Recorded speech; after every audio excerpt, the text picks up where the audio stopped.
Segunda parte. El Castillo Leoch. 6. La audiencia de Colum. El niño al que la señora Fitzgibbon se había referido como el joven Alec, vino a buscarme para la cena. Esta tenía lugar en un recinto largo y angosto, con mesas alineadas contra las paredes. Los criados entraban y salían sin cesar a través de arcadas en ambos extremos de la habitación, cargados de bandejas, platos trincheros y jarras.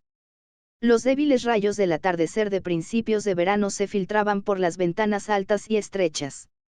Los candelabros estaban listos para ser encendidos en cuanto oscureciera.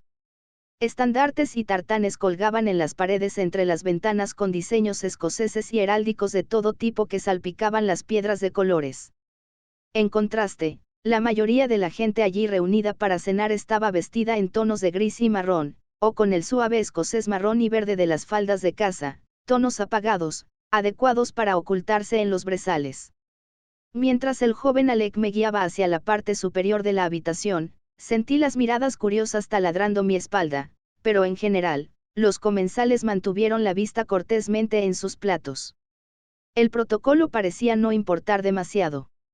La gente comía como quería, se servía de las fuentes o llevaba sus platos de madera al extremo más alejado de la habitación, donde dos muchachos hacían girar un carnero en un asador dentro de una chimenea enorme. Había unas 40 personas cenando y tal vez unas 10 sirviendo. El aire bullía con conversaciones, en gran parte en gaélico. Colum ya estaba sentado a una mesa en el extremo superior de la estancia, sus piernas atrofiadas escondidas debajo del roble marcado por los años. Me saludó gentilmente con la cabeza y me indicó que me sentara a su izquierda, junto a una mujer pelirroja, regordeta y bonita a quien presentó como su esposa, Letizia. Y este es mi hijo, Hamish, dijo. Apoyó una mano en el hombro de un apuesto muchacho pelirrojo de unos 7 u 8 años, quien desvió la mirada de su plato el tiempo justo para dirigirme una rápida inclinación de cabeza. Observé al niño con interés. Se parecía mucho a todos los Mackenzie, las mismas mejillas anchas y chatas y ojos hundidos. De hecho, teniendo en cuenta la diferencia de color, podía ser una versión pequeña de su tío Dougal, sentado a su lado. Las dos adolescentes que había junto a Dougal, que rieron y se dieron codazos cuando me fueron presentadas, eran sus hijas, Margaret y Eleanor. Dougal me dirigió una sonrisa breve pero amable. Cogió el plato de una de sus hijas y lo empujó hacia mí. «¿Y tus modales, muchacha?», la regañó. «Los invitados primero». Con vacilación, alcé la cuchara de asta que se me ofrecía. No había estado segura de qué tipo de comida se serviría y me alivió bastante descubrir que el plato contenía una hilera de agradables y bien conocidos arenques ahumados. Nunca había intentado comer un arenque con una cuchara, pero no vi nada parecido a un tenedor. Recordé vagamente que los tenedores de mesa no se incorporarían al uso general hasta unos cuantos años más tarde. A juzgar por el comportamiento de comensales en otras mesas, cuando una cuchara resultaba poco práctica, se recurría al puñal para cortar la carne y remover los huesos. Como carecía de un puñal, decidí masticar con precaución. Al inclinarme hacia adelante para recoger un arenque, me topé con los ojos azules y profundos del joven Hamish clavados en mí de manera acusadora. «No ha bendecido la mesa», declaró con severidad y el pequeño rostro contraído. Era obvio que me consideraba una pagana desalmada y, ¿por qué no?, depravada. «¿Serías tan amable de hacerlo por mí?», aventuré. Los ojos azules se agrandaron con estupor, pero al cabo de un instante de reflexión, el niño asintió y enlazó las manos con rapidez. Lanzó una mirada airada alrededor de la mesa para asegurarse de que todos habían adoptado la actitud reverente apropiada y luego bajó la cabeza. Satisfecho, entonó. «Algunos tienen carne que no pueden comer. Y otros que sí pueden, la desean. Nosotros tenemos carne, y podemos comer. Y por eso damos gracias a Dios. Amén». Alcé la vista de mis manos enlazadas con respeto y mis ojos se cruzaron con los de Colum. Le sonreí, como reconociendo la compostura de su hijo. Él reprimió una sonrisa y asintió con seriedad en dirección al niño. «Bien dicho, muchacho. Pasa el pan, ¿quieres?». En tanto todos se disponían a comer, la conversación en la mesa se limitó a pedir comida aquí y allá.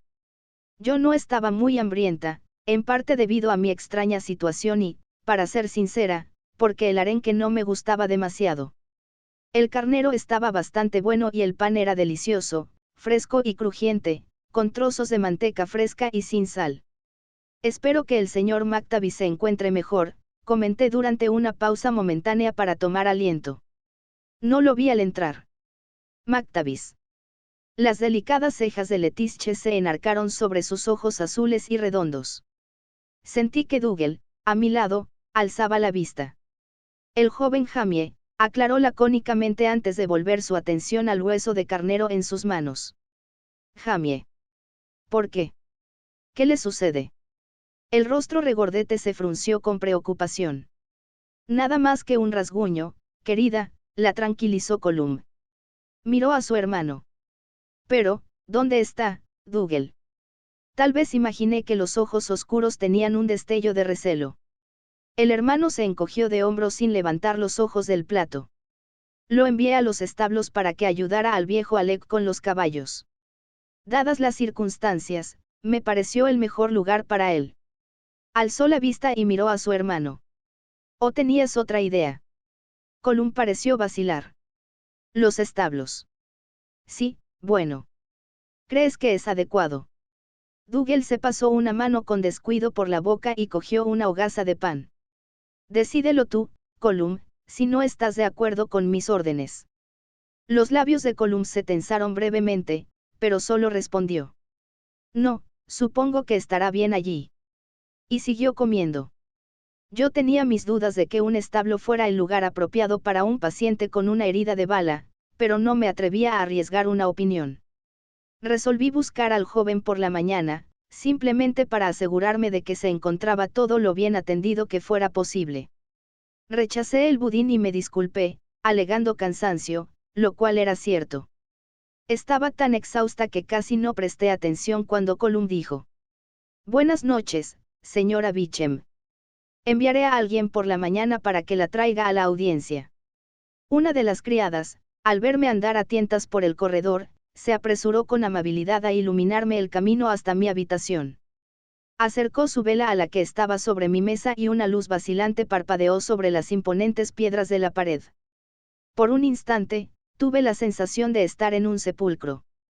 Sin embargo, una vez que la mujer se hubo marchado, descorrí la cortina bordada de la ventana y el aire fresco disipó la sensación. Traté de pensar en todo lo que había pasado, pero mi mente se negaba a concentrarse en otra cosa que no fuera dormir. Me deslicé bajo las mantas, soplé la vela y me dormí contemplando la lenta salida de la luna. Por la mañana, la corpulenta señora Fitzgibbons me despertó otra vez con lo que parecía un surtido completo de artículos de tocador para una dama escocesa de buena familia. Cepillos de grafito para oscurecer pestañas y cejas, potes de raíz de lirio triturada y de polvo de arroz, un palito que supuse que era para sombrear los ojos, aunque nunca había visto ninguno, y una frágil taza de porcelana con colorete francés, tallada con una hilera de cisnes dorados. La señora Fitzgibbons también traía una sobrefalda rayada verde, un corpiño de seda y unas medias amarillas de hilo escocés que diferían de las del lienzo casero que me había dado el día anterior. Fuera lo que fuera la audiencia, parecía ser una ocasión de importancia. Me sentí tentada de insistir en usar mi propia ropa, solo por rebeldía, pero el recuerdo de la reacción del gordo Rupert ante mi vestido de algodón ligero me disuadió. Además, Colum me gustaba bastante, a pesar de que parecía tener la intención de retenerme allí durante un futuro imprevisible. Bueno, ya me encargaría de eso, pensé mientras me las ingeniaba con el colorete. Dougal había dicho que el joven que yo había curado estaba en los establos, no. Y presumiblemente, en los establos había caballos en los que uno podía huir. Decidí buscar a Jamie McTavish en cuanto hubiera acabado la audiencia. La audiencia resultó llevarse a cabo en el salón comedor donde había cenado la noche anterior. Sin embargo, ahora estaba transformado. Las mesas, bancos y taburetes habían sido apartados contra las paredes y la mesa principal reemplazada por una sólida silla tallada de madera oscura y tapada con lo que supuse era el tartán de los Mackenzie, uno escocés verde oscuro y negro con cuadros superpuestos rojos y blancos. Ramitas de acebo decoraban las paredes y juncos recién cortados salpicaban las lajas. Detrás de la silla vacía, un joven gaitero probaba una gaita entre suspiros y resuellos. Cerca de él, se encontraban quienes deduje eran los miembros más íntimos del personal de Colum, un hombre de rostro delgado con calzones de tartán y camisa fruncida apoyado perezosamente contra la pared, un hombrecillo con calva incipiente y una chaqueta de fino brocado, sin duda un escribiente dado que estaba sentado a una pequeña mesa equipada con un tintero de cuerno, plumas y papel, dos hombres musculosos con faldas escocesas en actitud de guardias y, a un lado, uno de los hombres más grandes que jamás había visto. Contemplé al gigante con cierto temor. La gran mata de pelo negro le nacía en la parte inferior de la frente, casi juntándose con las cejas prominentes. Matas similares cubrían los enormes antebrazos que dejaba ver la camisa arremangada. A diferencia de la mayoría de los demás hombres, el gigante no parecía estar armado, excepto por un cuchillo diminuto que llevaba en el extremo superior de la media. El mango corto casi no se veía entre la espesura de vello negro que le cubría las piernas por encima de los vivos colores de los calcetines escoceses. Un grueso cinto de cuero rodeaba la inmensa cintura, pero no llevaba ni puñal ni espada. Pese a su tamaño, el hombre tenía una expresión amable y daba la impresión de estar bromeando con el hombre de rostro enjuto que parecía una marioneta en comparación con su inmenso interlocutor. El gaitero comenzó a tocar con un eructo preliminar, seguido de inmediato por un chillido desgarrador que finalmente se convirtió en algo similar a una melodía. Había unas 30 o 40 personas presentes, todas mejor vestidas y más acicaladas que los comensales de la noche anterior. Las cabezas se volvieron hacia el extremo inferior del salón. Al cabo de una pausa para que la música cobrara ímpetu, Colum entró, seguido de su hermano Dougal. Ambos Mackenzies iban ataviados con el atuendo ceremonial, faldas escocesas verdes y casacas de buen corte, la de Colum color verde claro y la de Dougal color bermejo. Los dos llevaban el tartán cruzado sobre el pecho y asegurado en un hombro con un gran broche de piedras preciosas. El cabello negro de Colum estaba suelto, aceitado con esmero y rizado sobre los hombros. Dougal lo llevaba atado, formando una trenza casi del mismo color que la casaca. Colum avanzó con lentitud a lo largo del pasillo, inclinando la cabeza y sonriendo a derecha e izquierda. Observé a través de la sala y vi otra arcada, cerca de la silla de Colum. Bien podría haber entrado por allí en vez de por la del extremo más alejado de la habitación. De modo que el alarde de sus piernas torcidas y el contoneo torpe en su larga marcha hacia el asiento era deliberado. Y también lo era el contraste con su hermano menor, alto y erguido, que no miró ni a un lado ni a otro sino que siguió a Colum hacia la silla de madera y ocupó su lugar, de pie, detrás. Colum se sentó, esperó un momento y luego alzó la mano. El gemido de las gaitas se extinguió con un plañido lastimero. Y comenzó la audiencia. Pronto se evidenció que esa era la ocasión regular en que el señor del castillo Leoch impartía justicia entre sus arrendatarios, atendiendo casos y resolviendo disputas. Había un orden del día, el escribiente de calva incipiente leía los nombres en voz alta y las distintas partes se adelantaban al llegarles el turno. Si bien algunos casos se presentaban en inglés, la mayoría de los procesos se realizaban en gaélico. Yo ya había notado que para enfatizar el idioma solían recurrir a poner los ojos en blanco y golpear con fuerza los pies contra el suelo. Esto hacía que fuera difícil juzgar la seriedad de un caso por el comportamiento de los participantes. Justo cuando había llegado a la conclusión de que un hombre, un anciano con un morral enorme hecho con un tejón entero, estaba acusando a su vecino nada menos que de asesinato, incendio premeditado y secuestro de su esposa, Colum enarcó las cejas y pronunció algo en gaélico que hizo que el demandante y el acusado se desternillaran de risa. Enjugándose las lágrimas, el demandante asintió por fin con la cabeza y extendió una mano a su oponente en tanto el escribiente garabateaba con diligencia, la pluma arañaba como las patas de un ratón. Yo era la quinta en el orden del día. Una posición, pensé, cuidadosamente calculada para indicar a la muchedumbre reunida la importancia de mi presencia en el castillo. Durante mi presentación, se habló en inglés. Señora Beecham, ¿quiere usted adelantarse?, llamó el escribiente. Impulsada hacia adelante por un empujón innecesario de la carnosa mano de la señora Fitzgibbons, Trastabillé hasta situarme frente a Colum y me incliné en una reverencia un tanto desmañada, como había visto hacer a otras mujeres. Los zapatos de ambos pies eran iguales, dos trozos de cuero moldeado que no ayudaban precisamente a caminar con gracia. Una punzada de interés estremeció a la multitud cuando Colum me hizo el honor de ponerse de pie y me ofreció su mano, que acepté para evitar caer de bruces. Mientras me enderezaba, maldiciendo mentalmente mis zapatos, me encontré mirando con fijeza el pecho de Dougal. En calidad de captor mío, a él le correspondía elevar una solicitud formal para mi admisión, o cautiverio, según cómo se mirara. Aguardé con atención a ver cómo habían decidido los hermanos explicar mi presencia. Señor, comenzó Dougal, inclinándose formalmente hacia Colum, imploramos vuestra indulgencia y misericordia con respecto a esta dama necesitada de ayuda y un refugio seguro. La señora Claire Beecham, una dama inglesa de Oxford, fue atacada por salteadores de caminos que asesinaron a su criado a traición. Huyó a los bosques de vuestra propiedad, donde mis hombres y yo la encontramos y rescatamos. Solicitamos que el castillo Leoch ofrezca refugio a esta dama hasta que... Se detuvo y su boca se torció con una sonrisa cínica. Sus parientes ingleses sean informados de su paradero y se dispongan las medidas necesarias para asegurar un traslado seguro. No me pasó inadvertido el énfasis puesto en la palabra, ingleses, y estaba segura de que lo mismo había ocurrido a todos los que se hallaban en el salón. De modo que se me toleraría, pero bajo sospecha. De haber dicho franceses, se me habría considerado una intrusa amistosa o en el peor de los casos, neutral.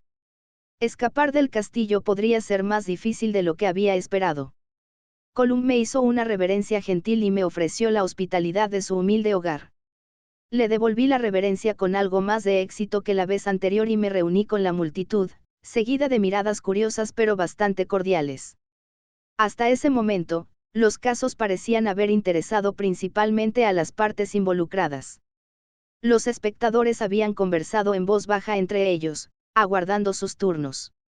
Mi aparición había provocado un murmullo interesado de especulación y, pensé, de aprobación.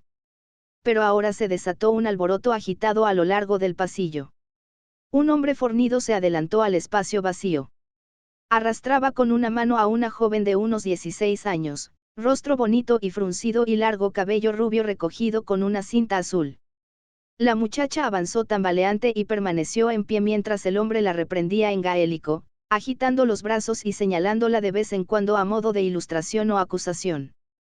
Mientras el hombre hablaba, la muchedumbre murmuraba. La señora Fitzgibbons, sentada sobre un sólido taburete, estiraba el cuello con atención. Me incliné hacia adelante y le susurré al oído. ¿Qué ha hecho la joven? La gigantesca mujer respondió sin mover los labios ni apartar la vista. El padre la acusa de comportamiento disoluto, de frecuentar jóvenes en contra de sus órdenes, masculló la señora Fitzgibbons y reclinó su cuerpo en el taburete. Quiere que Mackenzie la castigue por desobediencia. ¿La castigue? ¿Cómo? Sí sé, tan bajo como pude. Es achachach. En el centro, la atención ahora se concentraba en Colum, que estaba evaluando a la joven y al padre. Miró a uno y a otro y comenzó a hablar. Frunció el entrecejo, golpeó con fuerza los nudillos contra el brazo de la silla y el gentío se estremeció. Ya ha decidido, murmuró, innecesariamente, la señora Fitzgibbons.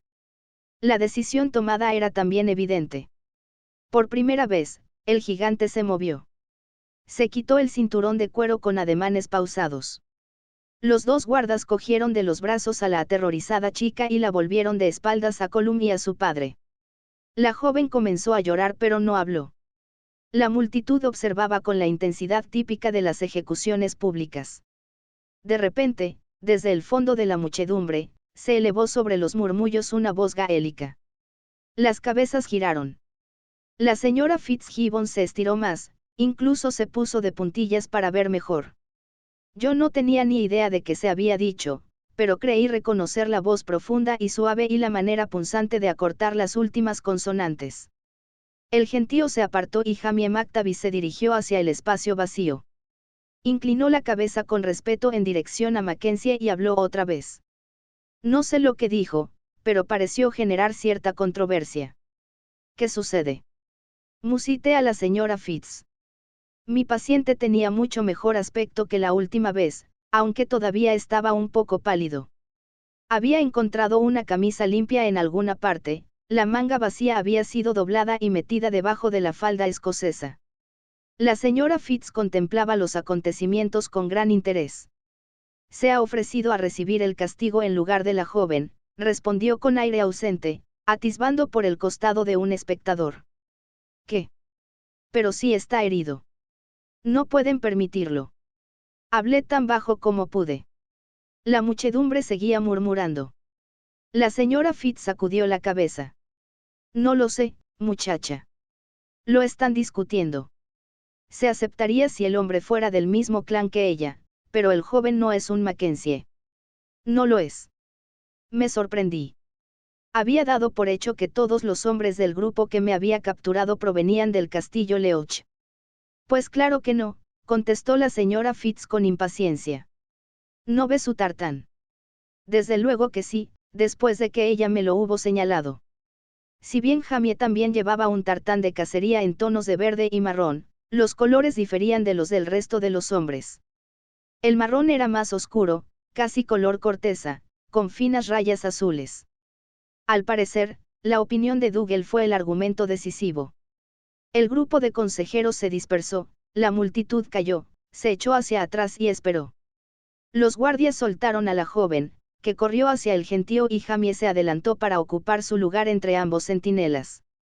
Observé con espanto cómo se acercaban para cogerlo de los brazos, pero Jamie dijo algo en gaélico al hombre del cinto y los guardas retrocedieron. Cosa sorprendente, por un momento, una sonrisa ancha y descarada iluminó el rostro de Jamie. Y más extraño aún, el gigante esbozó una rápida sonrisa de respuesta. ¿Qué dijo? Pregunté a mi intérprete. Escoge los puños antes que el cinto. Un hombre puede hacerlo, una mujer no. Los puños. No tuve tiempo de seguir preguntando. El verdugo alzó un puño tan grande como un jamón y lo hundió en el abdomen de Jamie, que se dobló en dos y se quedó sin aliento. El hombre esperó a que se enderezara antes de continuar con una serie de golpes cortos a las costillas y brazos. Jamie no hizo nada por defenderse y se limitó a mantener el equilibrio haciendo frente al ataque. El golpe siguiente fue al rostro. Di un respingo y cerré los ojos involuntariamente en tanto la cabeza de Jamie se mecía hacia atrás. El verdugo se tomaba su tiempo entre puñetazo y puñetazo, cuidando de no derrumbar a su víctima ni golpear demasiadas veces en un mismo sitio. Era una paliza científica, realizada con habilidad para infligir dolor, pero sin incapacitar o lisiar al oponente. Jamie tenía un ojo cerrado por la hinchazón y respiraba con dificultad. Por lo demás, su situación no parecía tan mala. Me sentía presa de la más absoluta aprensión, temiendo que uno de los golpes volviera a dañar el hombro herido. Las vendas seguían en su lugar pero no aguantarían mucho más. ¿Cuánto tiempo duraría aquello? El silencio reinaba en la habitación, excepto por el batacazo seco de carne sobre carne y algún que otro gruñido. Angus se detendrá cuando corra sangre, susurró la señora Fitz, como adivinando mi pregunta sin formular. Probablemente, cuando le rompa la nariz. Eso es inhumano, siseé con ira. Varias personas a nuestro alrededor me miraron con expresión reprobadora. El verdugo pareció decidir que el castigo había durado el tiempo suficiente. Alzó un brazo y lanzó un golpe brutal. Jamie se tambaleó y cayó de rodillas. Los dos guardias se apresuraron a ponerlo en pie y cuando levantó la cabeza, vi sangre brotando de la boca lastimada. La muchedumbre dejó escapar un susurro de alivio y el verdugo se apartó, satisfecho por el deber cumplido. Un guarda sostenía a Jamie por un brazo mientras el joven sacudía la cabeza para despejarse. La muchacha había desaparecido. Jamie alzó la cabeza y miró a los ojos al imponente verdugo. Increíblemente, volvió a sonreír, lo mejor que pudo. Los labios ensangrentados se movieron. Gracias, pronunció con dificultad. Hizo una reverencia formal al hombre más corpulento y se volvió para marcharse. La atención de la muchedumbre se concentró una vez más en Mackenzie y en el próximo caso. Vi a Jamie dejar el pasillo por la puerta de la pared opuesta. Dado que ahora él me interesaba más que los casos que pudieran presentarse, me despedí con presteza de la señora Fitzgibbons y me abrí paso a través del corredor para seguirlo. Lo encontré en un pequeño patio lateral, apoyado contra un pozo de agua y pasándose la punta de la camisa por los labios. Toma, usa esto, sugerí y le ofrecí un pañuelo. MMFF.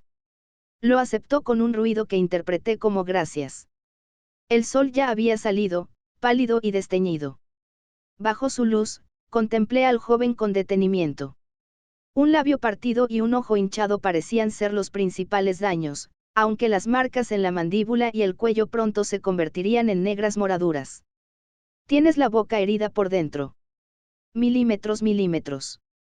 Se agachó y le abrí la mandíbula inferior, doblando el labio con suavidad para examinarlo por dentro. Había un corte profundo en la cara interna de la mejilla y un par de orificios pequeños en el área rosada del labio interno. Una mezcla de sangre y saliva escapó de la boca. Agua, pidió con dificultad, enjugándose el hilillo sangriento que se deslizaba por la mejilla. Sí.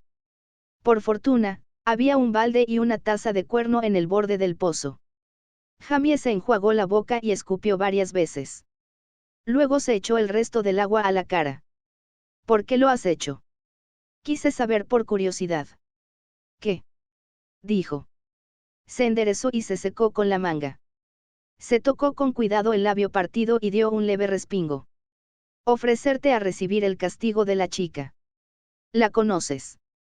Me avergonzaba un poco preguntar, pero quería saber qué había detrás de aquel gesto quijotesco. Sé quién es. Pero nunca he hablado con ella. Entonces, ¿por qué lo has hecho? Jamie se encogió de hombros, lo que le provocó otro respingo. Ser azotada durante la audiencia la habría avergonzado. Para mí es más fácil. Más fácil. Repetí con incredulidad, contemplando aquel rostro estropeado. Estaba tanteando con la mano libre sus costillas golpeadas, pero alzó el rostro y me sonrió a medias. Sí. Ella es muy joven. Habría pasado vergüenza delante de todos los que la conocen y habría tardado mucho tiempo en superarlo. Estoy dolorido, pero no tengo ninguna herida seria. Estaré bien dentro de un par de días. ¿Pero por qué tú? Pregunté. A juzgar por su expresión, la pregunta le pareció extraña. ¿Por qué no yo? Dijo. ¿Por qué no? Quise responder, porque no la conocías. Ella no significaba nada para ti. Porque ya estabas herido. Porque al margen del motivo que te impulsó, se requiere un valor muy especial para ponerse delante de la multitud y permitir que alguien te golpee en la cara. Bueno, una bala de mosquete a través del músculo trapecio podría considerarse un buen motivo, respondí con sequedad. Pareció divertido y se pasó los dedos por el área en cuestión. Se llama trapecio. No lo sabía. Aquí estás, muchacho. Veo que ya has encontrado quien te cure. Tal vez no me necesites.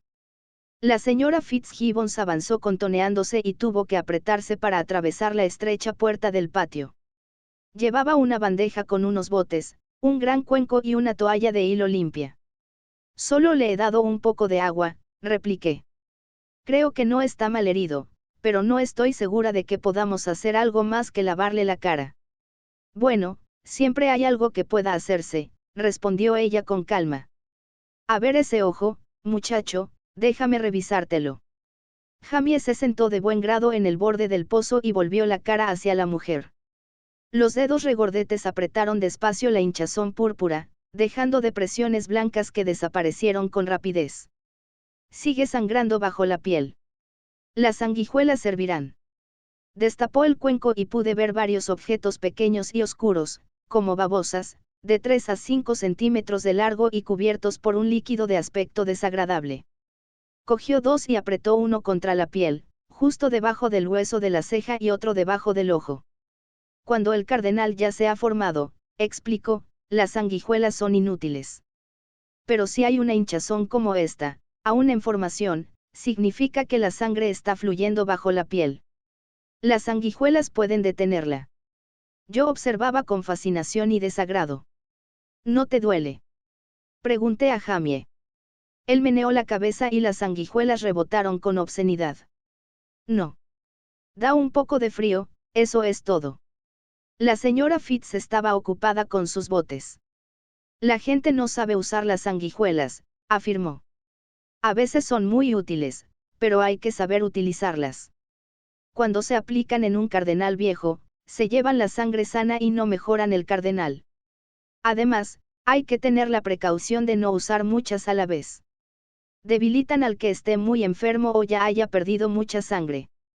Escuché con respeto, absorbiendo toda la información, aunque esperaba que nunca se me pidiera que la pusiera en práctica. Ahora enjuágate la boca con esto. Limpiará los cortes y aliviará el dolor. Este de corteza de sauce, me aclaró en una parte, con un poco de raíz de lirio molida. Asentí. Recordé vagamente haber oído en una conferencia de botánica que la corteza del sauce contenía ácido salicílico, el ingrediente activo de la aspirina. La corteza de sauce no aumentará la posibilidad de una hemorragia. Inquirí. La señora Fitz asintió con aprobación. Sí. A veces lo hace. Por eso hay que combinarla con un buen puñado de hierba de San Juan remojada en vinagre, eso detiene la hemorragia, si se ha recogido con luna llena y se ha molido correctamente. Sin protestar, Jamie se lavó la boca con la solución astringente. El picante y aromático vinagre lo hizo lagrimear. Las sanguijuelas ya estaban atiborradas y tan hinchadas que su tamaño original se había cuatriplicado. Las pieles oscuras y arrugadas estaban tensas y brillantes, parecían piedras redondas y lustradas. De pronto, una sanguijuela dio un salto y rebotó en el suelo a mis pies. La señora Fitz la recogió con destreza, agachándose con facilidad pese a su tamaño, y la devolvió al cuenco. Luego cogió la otra sanguijuela con suavidad, estirándole la cabeza. No hay que tirar con demasiada fuerza, explicó. Pueden explotar. La idea me hizo estremecer involuntariamente. Pero si están casi llenas, es fácil quitarlas. Si no se puede, hay que dejarlas tranquilas y se soltarán solas. En efecto, fue fácil retirar la sanguijuela, que dejó un hilo de sangre en el lugar donde había estado. Sequé la pequeña herida con la punta de una toalla humedecida en la solución con vinagre. Para mi sorpresa, las sanguijuelas habían dado resultado. La hinchazón se había reducido de manera considerable y el ojo estaba parcialmente abierto, aunque el párpado continuaba hinchado. La señora Fitz lo examinó con aire crítico y decidió no usar más sanguijuelas. Mañana estarás horroroso, muchacho, créeme, dijo con una sacudida de cabeza. Pero al menos podrás ver con ese ojo. Ahora lo que necesitas es cubrirlo con un buen pedazo de carne cruda y echarle unas gotas de caldo con cerveza para fortalecerlo. Ven a la cocina dentro de un rato. Recogió la bandeja y se detuvo por un momento. Lo que hiciste fue muy gentil. La O'Hare es mi nieta, sabes, y te doy las gracias en su nombre. Aunque debería hacerlo ella personalmente, si es que tiene modales. Palmeó la mejilla de Jamie y se alejó contoneándose pesadamente. Examiné a Jamie con atención. El arcaico tratamiento médico había resultado sorprendentemente efectivo. El ojo todavía estaba hinchado pero apenas amoratado y el corte en el labio era ahora una línea precisa y limpia, ligeramente más oscura que los tejidos circundantes. ¿Cómo te sientes?, le pregunté. Bien. Debí de mirarlo con desconfianza, porque me sonrió, aunque sin descuidar la boca. Son solo cardenales. Tengo que darte las gracias de nuevo. Me has curado 3 veces en 3 días. Debes de considerarme muy torpe. Toqué una marca púrpura en su mandíbula. No, torpe no. Un poco osado, tal vez. Un movimiento agitado en la entrada al patio atrajo mi atención, un destello amarillo y azul. Al verme, la joven llamada la O'Hare retrocedió con timidez. Creo que alguien quiere hablarte a solas, añadí. Me marcho. Mañana te quitaré las vendas del hombro. Hasta entonces. Sí. Gracias de nuevo. Me apretó la mano a manera de despedida y me alejé, mirando con curiosidad a la muchacha al pasar junto a ella. De cerca era aún más hermosa, con ojos azules suaves y el cutis como los pétalos de una rosa. Cuando miró a Jamie, su rostro resplandeció. Abandoné el patio, preguntándome si el gesto galante habría sido en realidad tan altruista como yo había supuesto. A la mañana siguiente, desperté escuchando el gorjeo de los pájaros fuera y el ajetreo de personas dentro.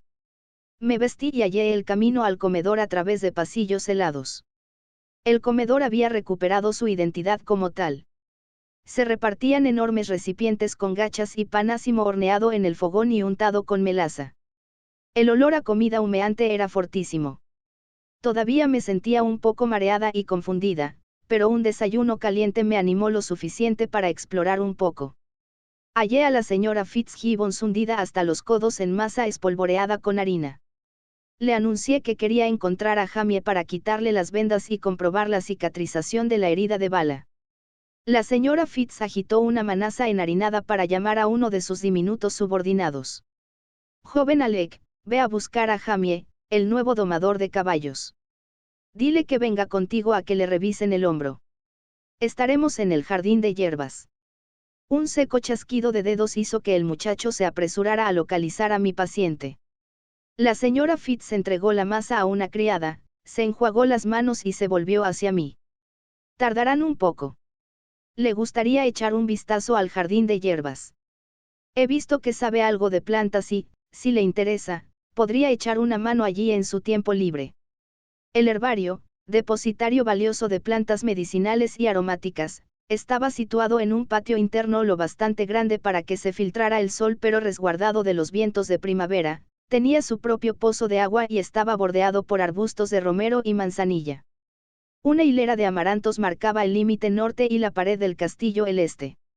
Identifiqué correctamente las espigas verdes de azafranes tardíos y las acederas francesas de hojas suaves que emergían de la tierra fértil y oscura. La señora Fitz me enseñó dedaleras, verdolagas y betónicas, además de otras especies que no reconocí.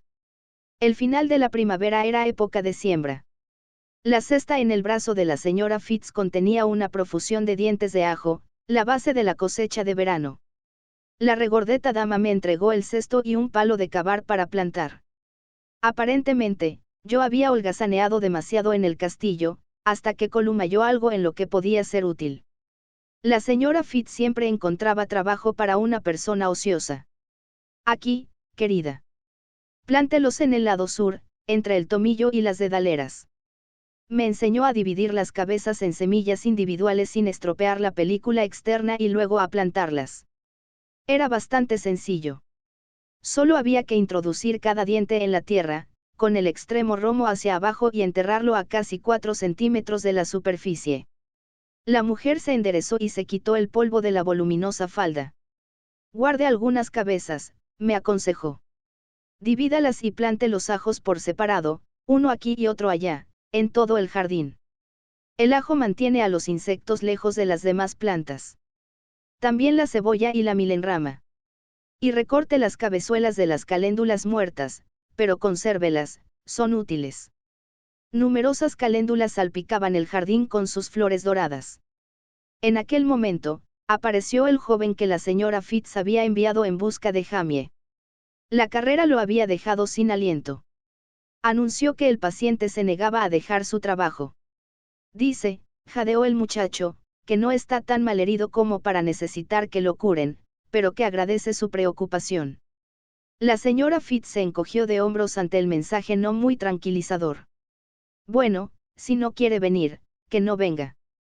Si quiere, puede ir al corral cercado al mediodía, jovencita. Quizá no pare para que lo curen, pero si no me equivoco, lo hará para comer. El joven Alec vendrá a buscarla al mediodía para guiarla al corral. La señora Fitz se alejó como un galeón, con el joven Alec corriendo tras ella y me dejó plantando el resto de los ajos. Trabajé con gusto toda la mañana, plantando, recortando cabezuelas de flores muertas y arrancando hierbajos, enzarzada en la interminable batalla del jardinero contra caracoles, insectos y pestes similares. Aquí, sin embargo, la lucha se libraba con las manos vacías, sin la asistencia de pesticidas químicos.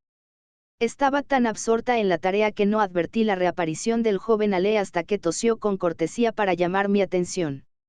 Muchacho de pocas palabras, Aguardó el tiempo justo a que yo me incorporara y me quitara el polvo de la falda antes de desaparecer por la puerta del patio. El corral al que me condujo quedaba un poco lejos de los establos, en una pradera cubierta de hierba. 3 potrillos retozaban briouzous en la pradera contigua. Otro animal, una potranca baya, estaba atado a la cerca del corral, con una manta sobre el lomo. Jamie se acercaba furtivamente por el costado de la potranca, que seguía sus movimientos con bastante recelo. Apoyó el brazo libre en el lomo del animal y le habló con suavidad, preparado para retroceder en caso de que se encabritara. La potranca giró los ojos y resopló, pero no se movió.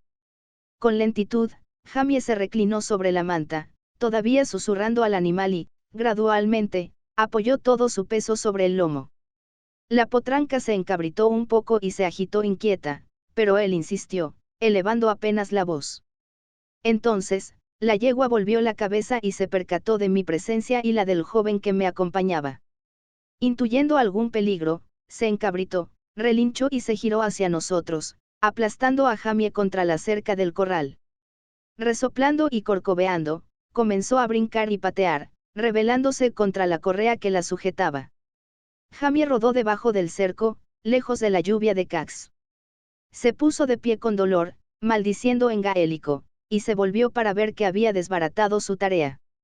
Al advertir de quién se trataba, su expresión airada se convirtió en una de amable bienvenida, aunque supuse que nuestra presencia no era del todo oportuna. El cesto del almuerzo, preparado con solicitud por la señora Fitz, que por cierto no se había equivocado, contribuyó a devolverle el buen humor. Tranquila, bestia maldita, masculló a la potranca, que continuaba resoplando y moviéndose. Despidió al joven Alec con un golpecito amistoso, recogió la manta caída de la yegua, la sacudió para quitarle el polvo y la extendió con gentileza para que yo me sentara sobre ella. Evité con gran tacto cualquier referencia al contratiempo reciente con la potranca y serví cerveza y le ofrecí trozos de pan con queso. Jamie comió con apetito, lo que me recordó su ausencia en el comedor las 2 noches anteriores. Durmiendo, explicó cuando le pregunté dónde había estado. Me fui a dormir, no bien te dejé en el castillo y no desperté hasta la madrugada de ayer. Trabajé un poco después de la audiencia y luego me senté en un fardo de paja para descansar un rato antes de cenar. Rió. Cuando desperté esta mañana, seguía allí sentado, con un caballo mordisqueándome la oreja. No cabía duda de que el descanso le había sentado bien. Los cardenales habían oscurecido, pero la piel que los rodeaba tenía un color saludable. Y realmente gozaba de un excelente apetito. Observé cómo se pulía las últimas migas caídas por la camisa con precisos toques de dedo previamente humedecido. «Tienes buen apetito», comenté riendo. «Creo que comerías hierba a falta de otra cosa». «Lo he hecho», contestó con gran seriedad. «No sabe mal, pero no llena». Me sorprendí. Luego supuse que era una broma. «¿Cuándo?», pregunté. «Durante el invierno, hace 2 años. Vivía de una manera salvaje. Sabes, en los bosques, con él, con un grupo de muchachos. Robábamos en la frontera. Habíamos tenido una mala racha y no nos quedaba comida. De vez en cuando conseguíamos gachas en la cabaña de algún agricultor, pero esa gente es tan pobre que casi nunca les sobra nada. Siempre encuentran algo para darle a un extraño, pero 20 forasteros es demasiado, incluso para la hospitalidad de un escocés». Sonrió de repente. ¿Has oído? Bueno, claro que no. Iba a preguntarte si conocías la bendición de la mesa de los granjeros. No. ¿Cómo es? Jamie sacudió la cabeza para apartarse el pelo de los ojos y recitó. Ale, ale, alrededor de la mesa. Come tanto como puedas. Come mucho, nada embolses. Ale. Ale. Amén. Nada embolses. Dije, divertida. Jamie se palmeó el morral que llevaba al cinto. Ponlo en tu estómago, no en el morral, explicó. Estiró una mano para coger unas hojas de hierba largas y las arrancó con suavidad de la vaina. Las enrolló entre las manos haciendo que las semillas blandas salieran volando del tallo. El invierno finalizaba y, por suerte, el tiempo estaba templado o no habríamos sobrevivido. Solíamos cazar conejos con trampas, a veces no podíamos arriesgarnos a encender fuego y los comíamos crudos, y de tanto en tanto también caía algún venado, pero en la época de la que te hablo, llevábamos varios días sin cazar. Sus dientes blancos y cuadrados se hundieron en el tallo de la hierba. Yo también cogí una y mordisqué la punta. Era dulce y algo ácida, pero solo tenía unos 2 centímetros de tallo tierno para comer, nada muy nutritivo. Jamie tiró el tallo semicomido, cogió otro y prosiguió con la historia. Había caído algo de nieve unos días antes, apenas una capa bajo los árboles y barro en los demás sitios. Yo andaba buscando los frutos anaranjados y grandes que crecen en la parte baja de los árboles, cuando, de pronto, en un claro, descubrí una mancha de hierba bajo la nieve. Supongo que el sol se filtraba hasta allí de vez en cuando. Por lo general, los ciervos encuentran esas manchas. Quitan la nieve con las patas y se comen la hierba hasta las raíces. No habían encontrado aquella y pensé que si ellos sobrevivían al invierno de esa manera, ¿por qué no habría de hacerlo yo? Tenía tanta hambre que habría sido capaz de hervir mis botas y comérmelas, de no haberlas necesitado para caminar. Así que comí la hierba, hasta la raíz, igual que los ciervos. ¿Cuánto tiempo llevaba sin comer? Pregunté, fascinada y estupefacta. 3 días sin probar bocado, 1 semana con casi nada, un puñado de avena y algo de leche. Sí, agregó, estudiando el tallo de hierba, la hierba del invierno es dura y agria, no como esta, pero no le presté demasiada atención. De pronto, me sonrió. Tampoco se la presté al hecho de que un ciervo tiene 4 estómagos y yo solo uno. Tuve retortijones espantosos y gases durante días. Después, uno de los hombres más viejos me dijo que para comer hierba, primero hay que hervirla, pero entonces yo no lo sabía. De todos modos, no me habría importado. Estaba demasiado hambriento para esperar. Se puso en pie y se inclinó con la mano extendida para ayudarme a incorporarme. Será mejor que siga con mi trabajo. Gracias por el almuerzo. Me entregó el cesto y se encaminó hacia las caballerizas. El sol resplandecía en su cabello arrancándole reflejos de oro y cobre. Regresé despacio al castillo, pensando en los hombres que vivían en el barro frío y comían hierba. Cuando llegué al patio, me di cuenta de que había olvidado por completo el hombro de Jamie. 7. El dispensario de Davy Bitten. Para mi sorpresa, cuando regresé al castillo, uno de los soldados de Colum me estaba esperando cerca del portón. Colum estaría encantado, me dijo, de recibirme en sus aposentos. Las enormes ventanas estaban abiertas en el santuario privado del señor del castillo y el viento soplaba a través de las ramas de los árboles cautivos con un sonido tal, que daba la impresión de estar al aire libre. Cuando entré, el señor del castillo estaba escribiendo.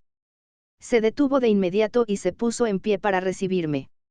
Después de preguntar brevemente por mi salud y mi bienestar, me guió hacia las jaulas, donde admiramos a los diminutos habitantes gorjear y brincar a través del follaje, excitados por el viento.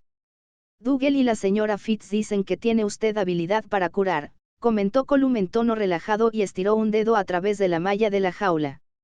Un pequeño pinzón gris bajó en picado y aterrizó en él limpiamente. Sus garras diminutas se aferraron al dedo y las alas se abrieron para mantener el equilibrio. Colum le acarició la cabeza suavemente con el índice calloso de la otra mano. Observé con curiosidad la piel gruesa que rodeaba la uña. No parecía probable que realizara muchos trabajos manuales. Me encogí de hombros. No hace falta ser muy hábil para vendar una herida superficial. Colum sonrió. Quizá no, pero sí cuando debe hacerse de noche al borde del camino, ¿eh? Y la señora Fitz me ha dicho que ha arreglado usted el dedo roto de uno de sus ayudantes y que ha vendado el brazo quemado de una criada. Eso tampoco es muy difícil, respondí, preguntándome a dónde querría llegar. Colum hizo señas a uno de sus asistentes, quien se apresuró a retirar un cuenco pequeño de uno de los cajones del escritorio. Colum le quitó la tapa y comenzó a desparramar las semillas del interior a través de la malla de la jaula. Los pajarillos se lanzaron de las ramas como pelotas de cricket rebotando en la parte central del campo y el pinzón voló hacia abajo para unirse a sus compañeros en el suelo. No tiene usted conexión alguna con el clan Bitten, ¿verdad? Inquirió Mackenzie. Recordé las preguntas de la señora Fitzgibbons en nuestro primer encuentro: ¿acaso es curandera? ¿O una Vitten? No.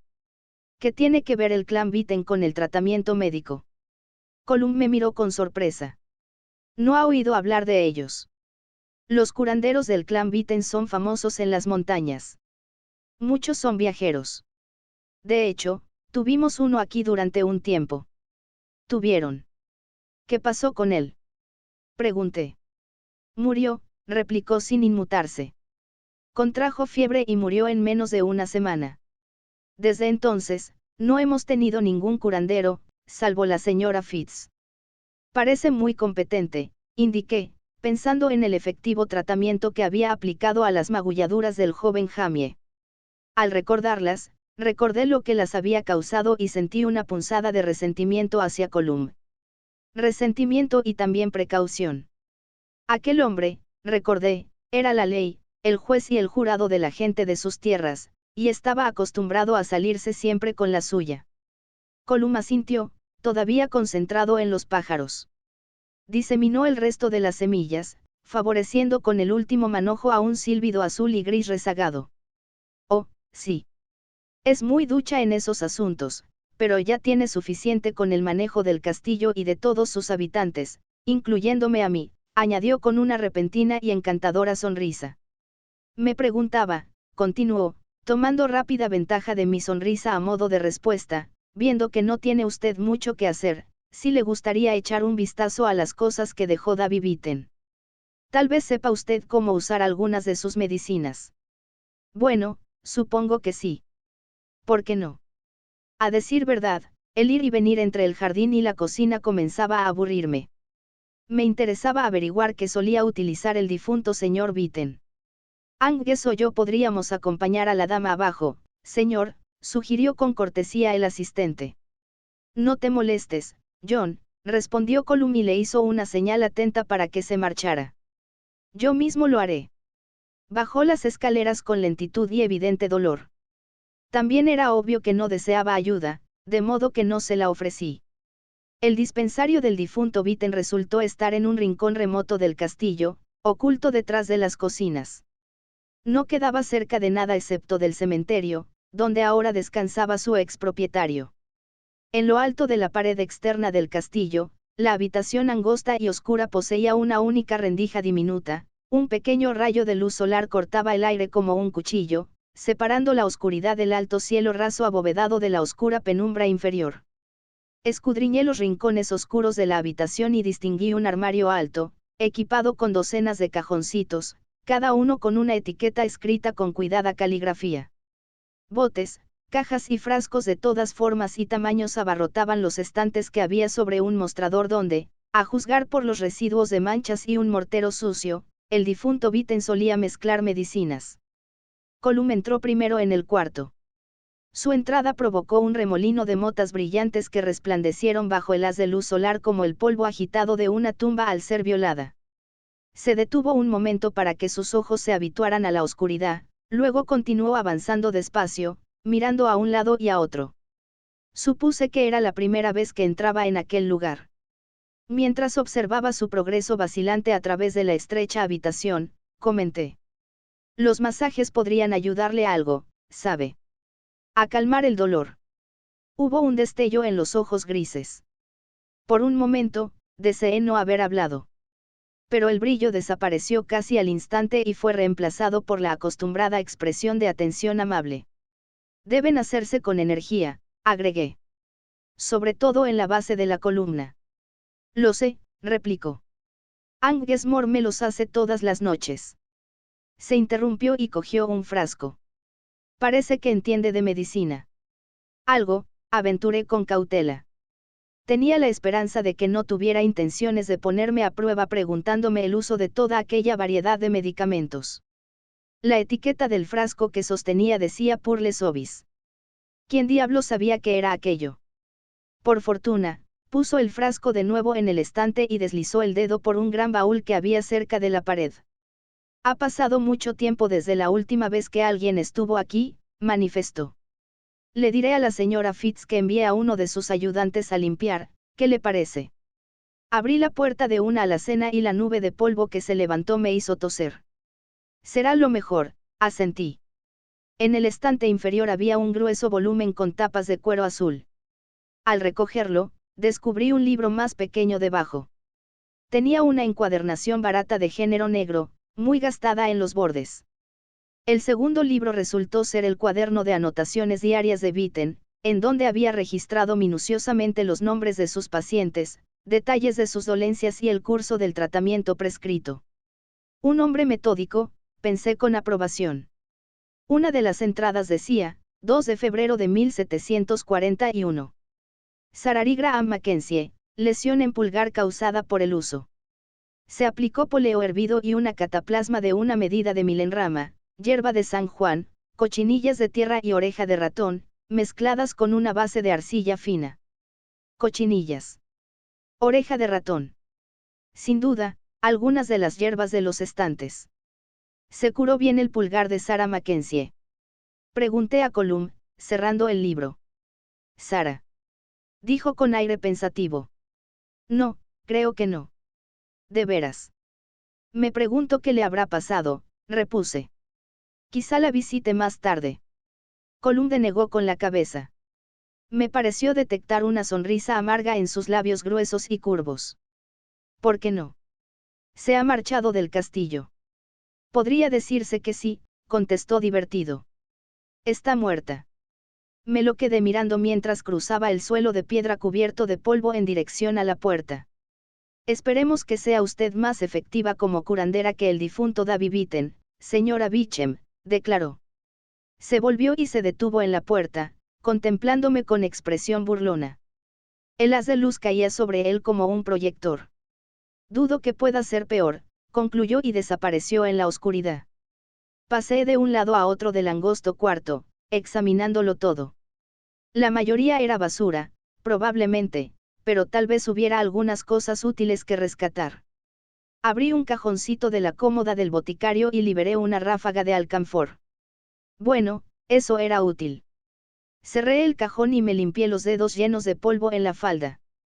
Sería mejor esperar a que las alegres criadas de la señora Fitz limpiasen el lugar antes de continuar con mis investigaciones. Escudriñé el pasillo. Desierto. Ni un solo ruido. Pero no era tan ingenua para creer que no había nadie cerca. Estaba segura de que me vigilaban, solo que quienes lo hacían, ya fuera por una orden o por mero tacto, eran bastante discretos. Cuando iba al jardín, alguien lo hacía conmigo. Cuando subía a mi dormitorio, alguien alzaba casualmente la vista para ver la dirección que tomaba. Y cuando entrábamos cabalgando en el castillo, no me pasaban inadvertidos los guardias armados que se refugiaban de la lluvia bajo un saledizo. No, no cabía duda de que no se me permitiría salir caminando de aquel sitio, mucho menos se me proporcionaría el transporte y los medios para hacerlo. Suspiré. Al menos estaba sola por el momento. Y anhelaba la soledad, aunque solo fuera por poco tiempo. Había intentado en repetidas ocasiones reflexionar sobre todo cuanto me había ocurrido desde que entré en la piedra. Pero en aquel lugar los acontecimientos se sucedían con tanta rapidez que apenas había tenido un minuto para mí, salvo cuando dormía. Sin embargo, ahora parecía tenerlo. Aparté la cómoda polvorienta de la pared y me senté reclinándome contra las piedras. Eran muy sólidas. Apoyé la palma de las manos contra ellas y pensé en el círculo de piedras, intentando recordar cada detalle de lo sucedido. Las piedras que gritaban era lo último que de verdad podía afirmar que recordaba. E incluso tenía mis dudas al respecto. El ruido se había mantenido todo el tiempo. Era posible, pensé, que el ruido no hubiera provenido de las propias piedras sino de, lo que fuera, en lo que yo había entrado. ¿Eran las piedras una especie de puerta? ¿A dónde daban? No había palabras que explicaran lo sucedido. Supuse que se había producido una ruptura en el tiempo, porque yo había estado, entonces, y estaba, ahora, y las piedras eran la única conexión. Y los sonidos. Habían sido abrumadores. Aunque, al evocarlos ahora, decidí que se parecían al estruendo de una batalla. El hospital de campaña donde había estado destinada lo habían bombardeado 3 veces. Aun sabiendo que las endebles paredes de los hospitales de campaña no nos protegerían, los médicos, enfermeras y asistentes habíamos entrado de inmediato al oír la primera alarma, apiñándonos para infundirnos coraje. El valor escasea cuando los proyectiles silban sobre las cabezas y las bombas explotan en la puerta de al lado. Y el terror que había experimentado entonces era lo más parecido a lo que había sentido en la piedra. Ahora me daba cuenta de que recordaba ciertas cosas acerca del viaje por la piedra. Detalles menores. Recordaba una sensación de lucha física, como de estar atrapada en algún tipo de corriente. Sí, fuera lo que fuera, había forcejeado deliberadamente contra ella. También había imágenes en la corriente, pensé. No eran imágenes concretas sino más bien pensamientos inconclusos. Algunos eran aterradores y me había apartado de ellos con violencia mientras viajaba. Había luchado por alcanzar otros. Tenía conciencia de haber peleado por alcanzar una superficie. ¿Acaso había escogido venir a este tiempo particular porque ofrecía cierto refugio de aquel torbellino vertiginoso? Sacudí la cabeza. Pensar no me proporcionaba respuestas. Nada estaba claro, excepto el hecho de que tendría que regresar al círculo de piedras. Señora. Una suave voz escocesa desde la puerta me hizo levantar la cabeza. Dos jovencitas, de unos 16 o 17 años, esperaban tímidamente en el pasillo. Llevaban ropas rústicas, zapatos pesados y pañuelos de lienzo casero sobre el cabello. La que había hablado sostenía un cepillo y varios trapos doblados y su compañera un balde con agua caliente. Las muchachas de la señora Fitz dispuestas a limpiar el dispensario. «¿No la molestaremos, señora?», preguntó una con ansiedad. «No, no», les aseguré. «De todos modos, ya me iba». «Se ha perdido el almuerzo», me informó la otra. «Pero la señora Fitz nos pidió que le dijéramos que habrá comida para usted en la cocina a cualquier hora». Miré por la ventana. En efecto, el sol ya había pasado su cenit. Sentí retortijones de hambre y sonreí a las muchachas. «Creo que iré ahora mismo». «Gracias». Asterisco asterisco asterisco. Como temía que Jamie no comiera nada hasta la hora de cenar, volví a llevarle la comida a la pradera. Sentada en la hierba, observándolo comer, le pregunté por qué había vivido en los bosques, robando ganado en la frontera.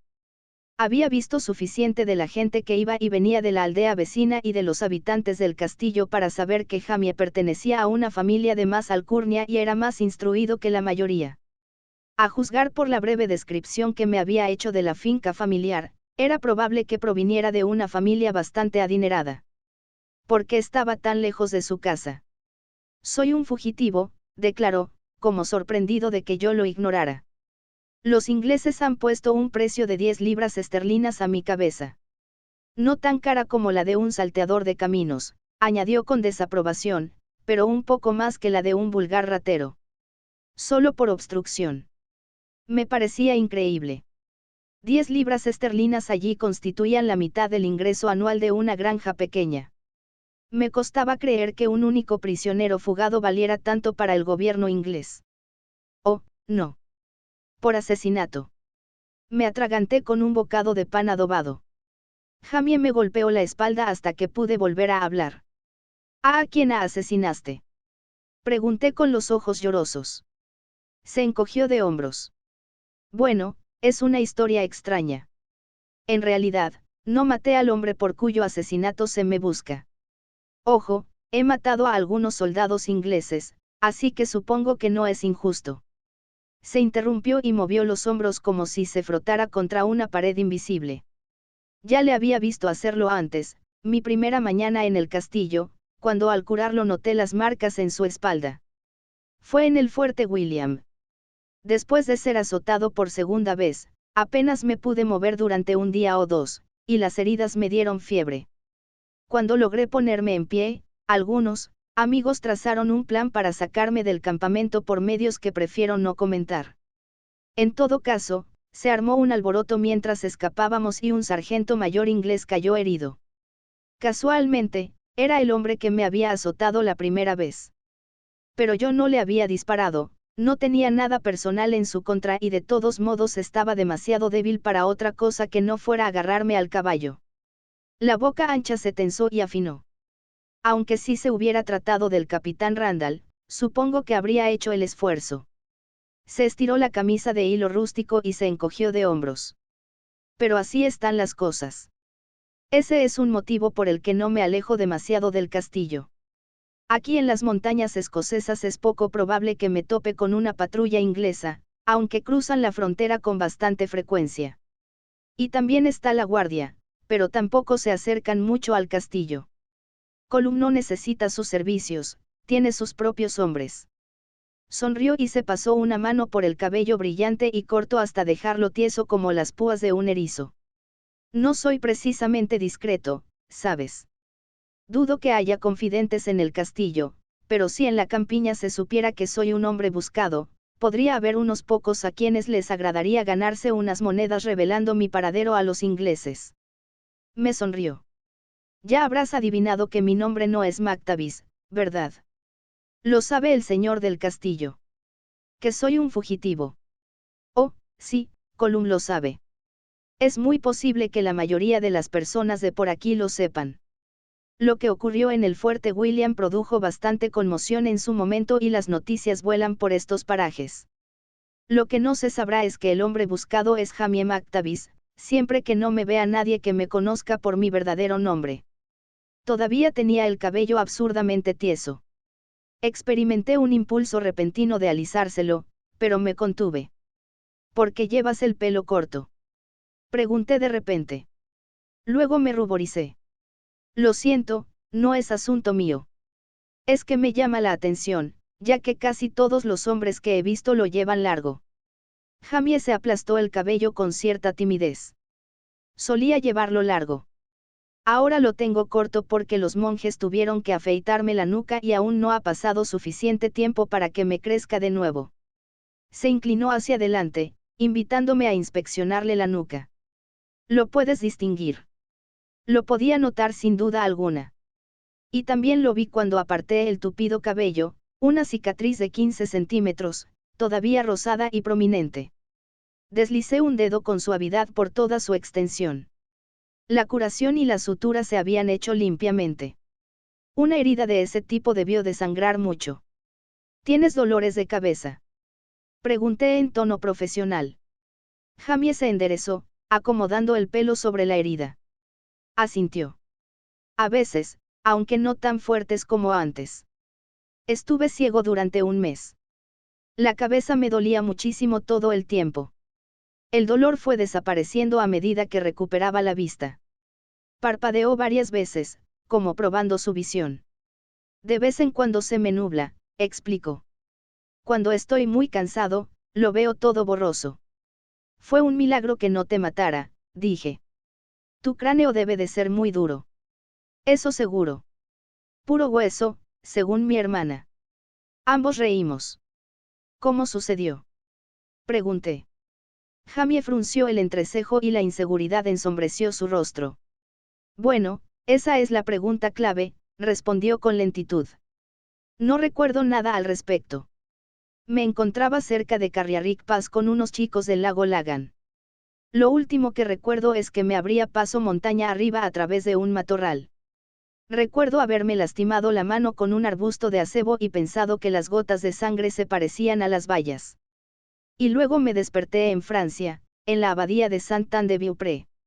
La cabeza me retumbaba como un tambor y alguien a quien no veía me daba algo fresco para beber. Se frotó la nuca como si aún le doliera. A veces me parece recordar algo, una lámpara sobre mi cabeza que se mecía de un lado a otro, una especie de gusto dulce y grasiento en los labios, gente diciéndome cosas, pero no sé si son reales. Sé que los monjes me dieron opio y que soñé casi todo el tiempo. Cerró los ojos y se apretó los párpados con los dedos. Había un sueño que se repetía una y otra vez. Raíces de árboles nacían dentro de mi cabeza, crecían y se abultaban, me salían por los ojos y bajaban por mi garganta para estrangularme. No acababa allí, las raíces se retorcían y curvaban y se volvían cada vez más grandes. Por fin, adquirían el tamaño suficiente para hacer que me estallara la cabeza y entonces me despertaba con el ruido de huesos partiéndose con un crujido. Hizo una mueca. Era un chasquido ahogado, como el de disparos bajo el agua. ¡Aj! De pronto, una sombra cayó sobre nosotros y una bota enérgica golpeó las costillas de Jamie.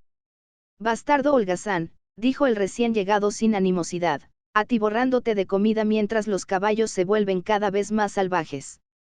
¿Cuándo vas a amansar esa potranca, muchacho? Nunca si antes muero de hambre, Alec, respondió Jamie. Entretanto, come algo, hay mucho. Entregó un trozo de queso a una mano deformada por la artritis. Los dedos, curvados de manera permanente, se cerraron alrededor del queso en tanto su dueño se dejaba caer sobre la hierba. Con modales sorprendentemente corteses, Jamie presentó al visitante, Alec McMahon Mackenzie, caballerizo mayor del castillo Leoch. El caballerizo mayor, regordete, vistiendo calzones de cuero y camisa áspera, poseía un aire de autoridad suficiente, decidí, para domar al semental más terco. Un ojo como el de Marte, para amenazar o mandar, la cita me vino a la mente de inmediato. De hecho, lo de un ojo era así, puesto que tenía el otro cubierto con un parche negro. Como para compensar la pérdida, las cejas brotaban desde un punto central y largos pelos grises, como antenas de insectos, se agitaban amenazantes desde los mechones marrones de la base. Tras una inclinación de cabeza, el viejo Alec, así lo llamaba Jamie, sin duda para distinguirlo del joven Alec que había sido mi guía, se olvidó de mí y dividió su atención entre la comida y los 3 potrillos que movían sus colas en la pradera de abajo. Perdí el interés durante una larga discusión sobre la paternidad de varios caballos, detalles de antecedentes de cría del establo entero a lo largo de años y un número de puntos incomprensibles sobre la conformación equina relacionados con yerets, cruces, hombros y demás anatomía. Dado que lo único que yo distinguía en un caballo eran la nariz, la cola y las orejas, aquellas sutilezas se me escapaban. Me apoyé en los codos y disfruté del cálido sol de primavera. Flotaba una paz curiosa, la sensación de que las cosas seguían su curso en silencio, al margen de los trastornos y agitaciones humanos. Quizás era la paz que siempre se siente al aire libre, lejos de los edificios y el bullicio. Tal vez era resultado de mi trabajo en el jardín, ese callado placer de cuidar plantas en crecimiento y ayudarlas a florecer. Quizás solo se tratara del alivio de haber encontrado al fin algo que hacer, en vez de pasearme por el castillo sintiéndome fuera de lugar y llamando la atención como una mancha de tinta en un secante. Pese a no tomar parte en la conversación sobre caballos, aquí no me sentía en absoluto fuera de lugar. El viejo Alec actuaba como si yo fuera parte del paisaje y si bien Jamie me dirigía alguna que otra mirada ocasional, también terminó por ignorarme a medida que la conversación iba adoptando poco a poco el ritmo resbaladizo del gaélico, señal evidente del compromiso emocional de un escocés en el tema en discusión. Como no comprendía el significado de las palabras, su sonido me resultaba tan relajante como el zumbido de las abejas en las flores del brezal. Extrañamente complacida y amodorrada, aparté todo pensamiento sobre las sospechas de Colum, mi propia situación y otras ideas perturbadoras. Basta a cada día su propio mal, pensé soñolienta, recogiendo la cita bíblica de algún rincón apartado de mi memoria. Pudo haber sido el frío por el paso de una nube o el cambio de tono de la conversación masculina lo que me despertó un rato después. Los hombres habían retomado el inglés y hablaban con seriedad. Ya no se trataba de la charla sin rumbo de 2 fanáticos de los caballos. Falta menos de una semana para la reunión, muchacho, decía Alec. ¿Has decidido qué harás entonces? Jamie exhaló un largo suspiro. No, Alec, aún no. A veces pienso una cosa y luego otra. No puedo negar que me gusta estar aquí, trabajando con los animales y contigo. Hubo una sonrisa en algún lugar de la voz del muchacho, que se desvaneció mientras proseguía. Y Colum me prometió, bueno, supongo que no sabes nada de eso. Pero besar la espada y adoptar el nombre de Mackenzie y renegar de mis orígenes. No, no puedo decidirme a hacerlo. Eres tan obstinado como tu padre, le regañó Alec, aunque las palabras destilaban cierta aprobación.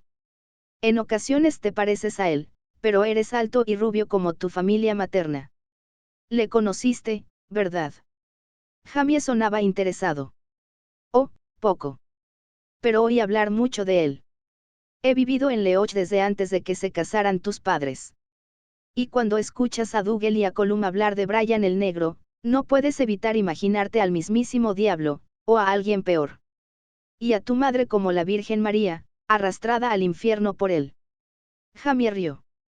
Y yo soy como él, ¿no es cierto? Eres eso y mucho más, muchacho. Sí, entiendo por qué te resultaría intolerable ser hombre de Colum. Pero por otra parte, tendría sus ventajas, ¿no? Por ejemplo, si se peleara a favor de los Estuardo y Dougal se saliera con la suya. Únete al lado correcto en esa lucha, muchacho, y recuperarás tus tierras y más, haga lo que haga Colum. Jamie contestó con lo que yo llamaba un ruido escocés, ese sonido indeterminado que nacía en lo más profundo de la garganta y cuyo significado podía interpretarse de muchas maneras. Aquel ruido en particular pareció indicar cierta duda en cuanto a la posibilidad de un resultado tan deseable. Sí, replicó, y si Dougal no se saliera con la suya. O si la lucha se librara contra la casa de los Estuardo. Alec produjo su propio sonido gutural. Entonces quédate aquí, muchacho. Sé caballerizo mayor en mi lugar. No viviré mucho tiempo y no sé de nadie que tenga una mano tan buena con los caballos. El gruñido modesto de Jamie señaló agradecimiento por el cumplido. El hombre mayor continuó, haciendo caso omiso de las interrupciones. Los Mackenzie también son familiares tuyos, no se trata de renegar de tu sangre. Y hay otros asuntos que considerar. Su voz adoptó un tono burlón. Como la señorita Laojaire, quizá. Obtuvo otro ruido por respuesta, este indicando vergüenza y deseo de descartar el tema. Vamos, muchacho. Un joven no se deja golpear por una muchacha que no le interesa. Y sabes que su padre no le permitirá casarse con alguien ajeno al clan. Era muy joven, Alec. Y me dio lástima, alegó Jamie como a la defensiva. Eso es todo. Ahora fue Alec quien profirió el ruido escocés, un bufido gutural de incredulidad irónica. Eso cuéntaselo a otro, muchacho. Bueno, aun descartando a la Ojaire, serías mejor partido si tuvieras un poco de dinero y un futuro. Y lo tendrías si fueras el próximo caballerizo mayor. Podrías elegir a las muchachas. Si es que una no te elige a ti primero. Alec resopló con la alegría semicontenida de un hombre que no ríe a menudo. Serían como moscas alrededor de la miel. Incluso sin un centavo y sin título, como estás ahora, suspiran por ti, las he visto. Otro resoplido. Hasta la Sassenach no te quita los ojos de encima y es una viuda reciente. Deseando impedir lo que prometía ser una serie de comentarios personales muy desagradables, resolví que era hora de despertarme oficialmente. Me desperecé, bostecé y me senté, frotándome los ojos para evitar mirar a ninguno de los dos hombres. Creo que me quedé dormida, dije, parpadeando. Jamie, con las orejas un poco coloradas, desplegaba un interés exagerado en envolver los restos del picnic. El viejo Alec me observó con fijeza, como si me viera por primera vez. ¿Te atraen los caballos, jovencita? Inquirió. Dadas las circunstancias, no podía decir que no. Convine en que los caballos eran muy interesantes y fui obsequiada con una detallada explicación sobre la potranca del corral, que ahora, soñolienta, agitaba la cola para ahuyentar a las moscas ocasionales. Puedes venir a mirar cuando quieras, muchacha, concluyó Alec. Siempre que no te acerques demasiado a los caballos y los distraigas. Tienen que trabajar, ¿sabes? Eso era sin duda una forma de despacharme, pero me mantuve firme, recordando el propósito original que me había llevado allí. Sí, tendré cuidado la próxima vez, prometí. Pero antes de regresar al castillo, quería revisar el hombro de Jamie y quitarle las vendas. Alec asintió con lentitud, pero para mi sorpresa, fue Jamie quien rehusó mis atenciones. Se volvió para regresar al corral. Ah, eso puede esperar, respondió sin mirarme. Todavía queda mucho por hacer hoy. Quizá más tarde, después de cenar. Era muy extraño, ya que antes no había demostrado prisa por volver a su trabajo. pero no podía obligarlo a someterse a mi servicio si no lo deseaba. Me encogí de hombros y convine en encontrarnos después de cenar. Luego me encaminé cuesta arriba para volver al castillo. Mientras subía la colina, reflexioné sobre la forma de la cicatriz en la cabeza de Jamie. No era una línea recta, del tipo de las que podría hacer un espadón inglés. La herida era curva, como causada por un hacha. Un hacha Lakhave. Pero según tenía entendido, aquellas hachas asesinas habían sido, no, me corregí, eran, utilizadas solo por miembros de un clan. No se me ocurrió hasta que me hube alejado. Para ser un fugitivo con enemigos desconocidos, Jamie había sido demasiado confiado con una extraña. Dejé el cesto del picnic en la cocina y regresé al dispensario del difunto Vitten, limpio y prístino después de la visita de las vigorosas asistentas de la señora Fitz. Hasta los frascos de vidrio resplandecían bajo la luz mortecina de la ventana. El armario parecía un buen sitio por donde empezar, con un inventario ya disponible de hierbas y medicamentos. La noche anterior, antes de dormirme, había dedicado unos minutos a hojear el libro de tapas de cuero azules que había cogido del dispensario. Había resultado ser una guía y manual de medicina, un listado de recetas para el tratamiento de una variedad de síntomas y enfermedades cuyos ingredientes, al parecer, se hallaban desplegados delante de mí.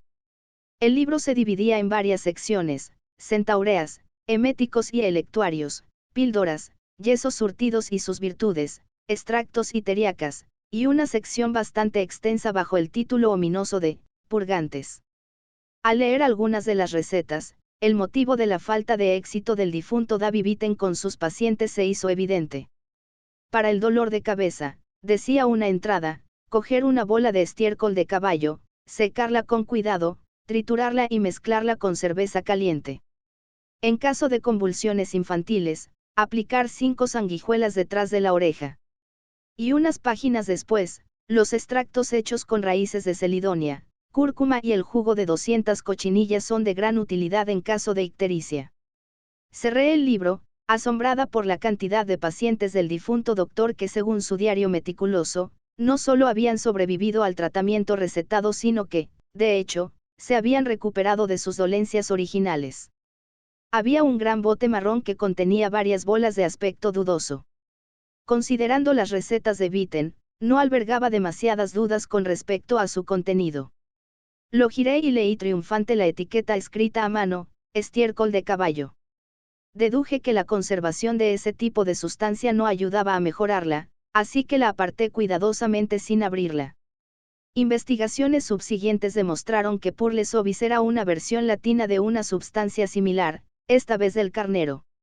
Oreja de ratón también resultó ser de naturaleza animal en vez de herbácea y aparté el frasco con las diminutas orejas secas y rosadas sin poder evitar un escalofrío. Me había estado preguntando acerca de las cochinillas, escrito también como cochinilas y cochinilias. Parecían constituir un ingrediente importante de varios medicamentos, de manera que me alegró ver un frasco transparente y tapado con un corcho con ese nombre en la etiqueta. Estaba lleno hasta la mitad con unas pequeñas pastillas grises. Las píldoras no tenían más de medio centímetro de diámetro y eran de una redondez tan perfecta que me maravillé de la habilidad farmacéutica de Vitten. Acerqué el frasco a mi rostro, desconcertada por su liviandad. Luego vi las finas estrías a través de cada píldora, y las patas microscópicas dobladas en el pliegue central. Bajé el frasco deprisa, me limpié la mano en el delantal y realicé otra entrada en la lista mental que había estado compilando. Para cochinillas, anoté, bicho bolita. Había una cantidad de sustancias más o menos inofensivas en los frascos de Vitten, otros contenían hierbas secas o extractos que podrían ser útiles. Encontré algo del polvo de raíz de lirio y del vinagre aromático que la señora Fitz había empleado para curar las heridas de Jamie McTavish. También hallé angélica, ajenjo, romero, y algo etiquetado como arague hediondo. Lo abrí con precaución, pero resultó tratarse de puntas tiernas de ramas de abeto. Una agradable fragancia balsámica emanó de la botella sin sellar. La dejé abierta sobre la mesa para perfumar el aire del cuartito mientras continuaba con mi inventario. Descarté botes de caracoles secos, aceite de lombriz, que parecía ser exactamente eso, vinum millepedatum, 1000 pies triturados y remojados en vino, polvo de momia egipcia, un polvo de aspecto indeterminado cuyo origen era más probable que fuera de la orilla de un arroyo antes que de la tumba de un faraón, sangre de paloma, huevos de hormiga, unos cuantos sapos secos envueltos concienzudamente en moho, y cráneo humano, triturado. ¿De quién?, me pregunté. Me llevó casi toda la tarde terminar la inspección del armario y de la cómoda llena de cajones. Cuando hube acabado, un gran montón de botellas, cajas y frascos para tirar se alzaba al otro lado de la puerta del dispensario. En el armario quedó una colección bastante más reducida de estos. Había dudado un tiempo con un gran paquete de telarañas. Tanto la guía de Witten como mis débiles recuerdos de medicina casera sostenían que las telarañas servían para vendar heridas. Aunque me inclinaba a considerar esa utilidad como completamente antihigiénica, mi experiencia con vendas de hilo al borde del camino me había demostrado la conveniencia de tener vendajes con adhesivo además de absorbentes. Por fin, devolví las telarañas al armario con la idea de averiguar si había alguna forma de esterilizarlas. No podía hervirlas, pensé. Tal vez el vapor las limpiara sin destruir su viscosidad. Me froté las manos en el delantal y reflexioné. Había hecho un inventario de casi todo, excepto del baúl de madera. Levanté la tapa y el hedor que salió del interior me hizo retroceder al instante. El baúl era el depósito de las actividades quirúrgicas de Witten. Dentro había sierras de aspecto siniestro, cuchillos, cinceles y otras herramientas más adecuadas para la construcción que para usarlas en delicados tejidos humanos. El hedor derivaba del hecho de que Davy Witten no había creído necesario limpiar sus instrumentos después de utilizarlos.